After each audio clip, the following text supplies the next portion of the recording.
চলনবিলের উর্বর মাটিতে ব্যাপক হারে চাষ হয়েছে মিষ্টি কুমড়া। নরম লতার গায়ে শক্ত বোঁটায় আটকে থেকে যেন মাটিতে লুটিয়ে পড়ে গড়াগড়ি খায় কুমড়াগুলো।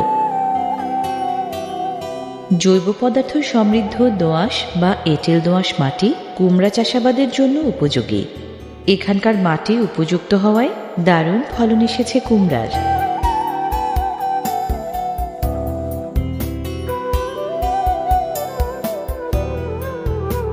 লতার মায়াবী বন্ধন থেকে পরিপক্ক কুমড়াগুলোকে আলাদা করা হচ্ছে সহজ কিন্তু কার্যকরী উপায়ে।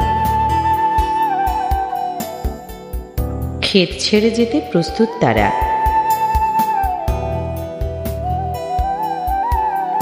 মৌসুমের শেষ ভাগেও এখানে নানা জাতের তরমুজ পাওয়া যায়।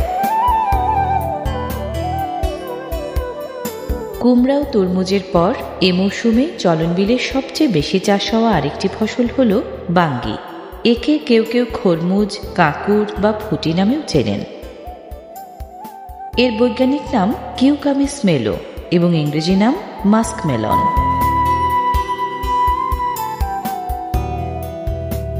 বাঙ্গির ছোট এবং লম্বাটে জাতকে চিনাল বলা হয়, তবে ফুটি আকারে বেশ বড় হয়। এটি পাকলে হলুদ রঙের হয় এবং ফেটে যায়। বাঙ্গি খেতে তেমন মিষ্টি নয়, অনেকটা বেলে বেলে ধরনের। বাঙ্গিতে রয়েছে প্রচুর পরিমাণে খাদ্য আঁশ, যা হজম শক্তি বৃদ্ধিতে সাহায্য করে। এতে চিনির পরিমাণ কম থাকায় ডায়াবেটিস রোগীরাও খেতে পারেন।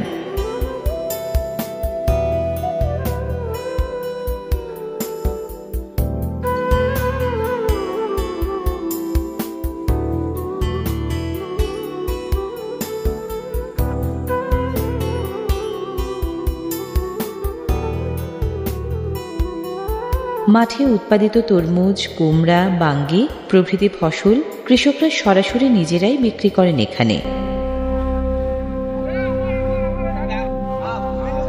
বিশেষজ্ঞরা বলছেন, লেনভাই জাতের এই হলুদ তরমুজ অন্য জাতের চেয়ে প্রায় 15 গুণ বেশি মিষ্টি, তাই রসনায়ও মিলছে ভিন্ন পরিতৃপ্তি।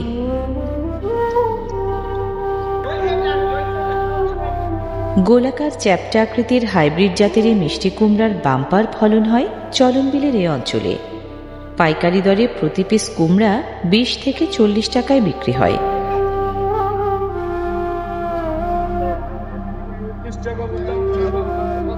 এখানেও কৃষকরা সরাসরি পাইকারদের কাছে পণ্য বিক্রি করতে পারেন। দাম দর ঠিকমতো করতে পারলে কোনো পক্ষকেই ঠকতে হয় না।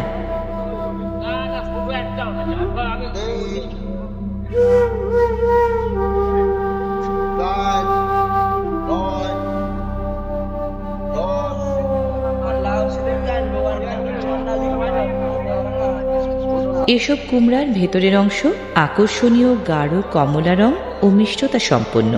শুধু পিস হিসেবেই নয়, কেজি দরেও বিক্রি হয় এসব কুমড়া।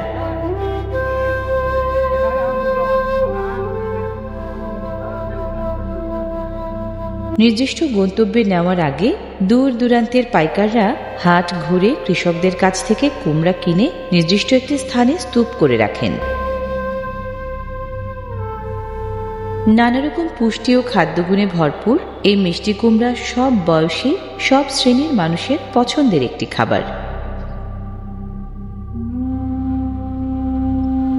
কেনাকাটায় কেউ বা বুঝে নেন পণ্য বিক্রির প্রাপ্য অর্থ, কেউ বা ততক্ষণের অপেক্ষায়, যতক্ষণ না পণ্যের সঠিক দাম মেলে।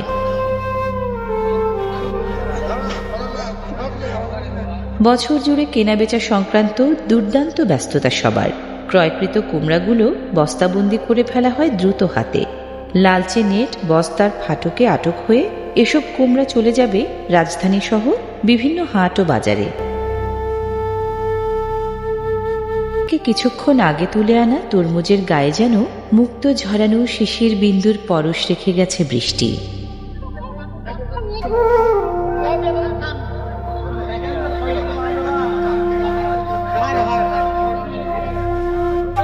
দেশের বিভিন্ন স্থানে কেজি দরে বিক্রি হলেও চাষিদের কাছ থেকে ঠিকই পিস হিসেবেই তরমুজ কেনেন পাইকাররা। এই বাজারেও পিস হিসেবেই পাইকারি দরে তরমুজ বিক্রি করেন চাষিরা। 10 টাকা থেকে শুরু করে 50 টাকা পিস হিসেবে পাইকারি দরে তরমুজ বিক্রি হতে দেখা গেল এখানটায়। মূলত আকার ও ওজন আন্দাজ করে দাম নির্ধারণ করেন পাইকাররা। দামাদামিতে পটে গেলে উভয় পক্ষই যেন জিতে যায়।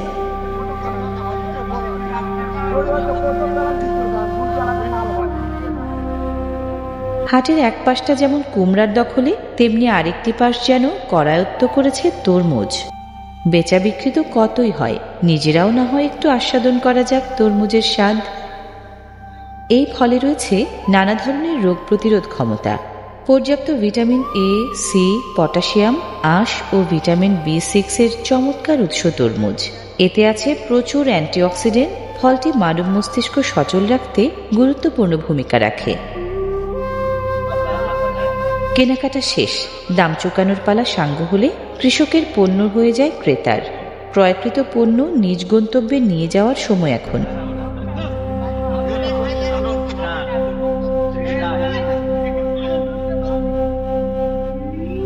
হাতে হাতে চড়ে দোল খেতে খেতে তরমুজ বাহিনী ট্রাকে চড়ছে। জন্ম অঞ্চলের বন্ধন ছিন্ন করে তারা চলে যাবে বহু দূর। ফিরে না আসার এই খেলাই তো বিদ্যমান পুরো সংসার জুড়ে।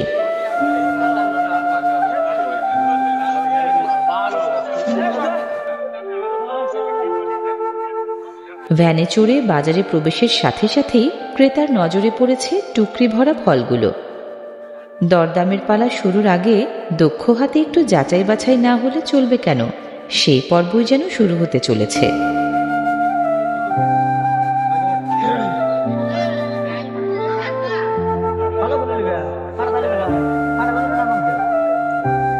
জনপ্রিয়তার দিক দিয়ে তরমুজের সমান না হলেও বাঙ্গি তার নিজ গুণের কারণেই সমাদৃত।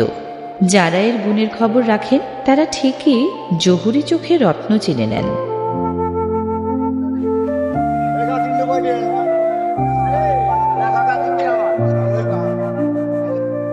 হাটের এই অংশটি পাকা বাঙ্গির মম গন্ধে ভরে উঠেছে।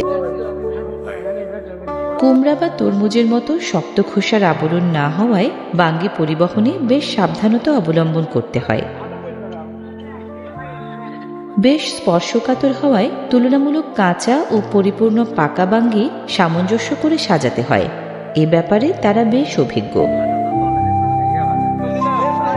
ফলের হাটে এবার নামলো সবজির চালান। চলন বলে চাষকৃত কয়েক পদের টাটকা সবজি বাজার মাতাতে চলে এসেছে এবেলা। টকবগে সবুজ টাটকা করলা তার খোলতাই চেহারা মেলে ধরেছে বস্তার ফাঁক দিয়ে।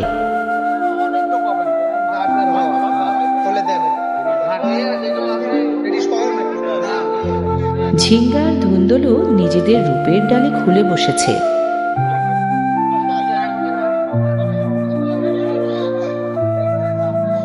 কচি সবুজ চাল কুমড়া আর লাউয়ের স্তূপ জানান দেয় বাজারে তাদের শক্ত অবস্থানের কথা।